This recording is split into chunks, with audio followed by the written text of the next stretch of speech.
गावी आलो आहे आणि फिरलो नाही असं तर होतच नाही. आणि त्यातल्या त्यात आपण जर माहेरी आलो तर काही विचारायचंच नाही, खूप असं फिरणं होतं.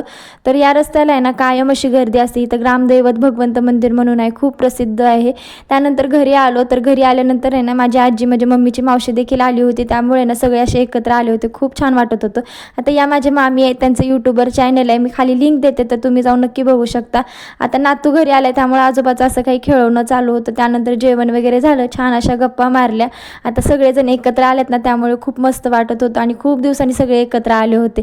हे माझ्या मम्मीचे वडील आहेत म्हणजे माझे आजोबा. ते खूप थकल्यात पण त्यांना नात आली आहे हे समजतं, ते बघून ते हसतात आणि त्यांना खूप छान वाटतं. आता मामीच्या घराबाहेर ना अशी काही झाडे आहेत तर खूप छान वाटतं. मी मागच्या एका व्हिडिओमध्ये पण शेअर केलं आहे. मला अशी हिरवळ बघितली ना मला व्हिडिओ घ्यायचा मोहच आवरत नाही, त्यामुळे म्हटलं चला अजून एकदा व्हिडिओ घेऊया. तर इथे रामफळाचं झाड होतं, त्याला खूप अशी रामफळं लागली होते आणि खूप गच्च पूर्ण झाड भरलं होतं. तर सगळीकडे मस्त अशी हिरवगार पूर्ण छान झालं होतं. चला तर मग तुम्हाला व्हिडिओ कसा वाटला मला कमेंटमध्ये नक्की सांगा. भेटूया पुढच्या व्हिडिओमध्ये. बाय.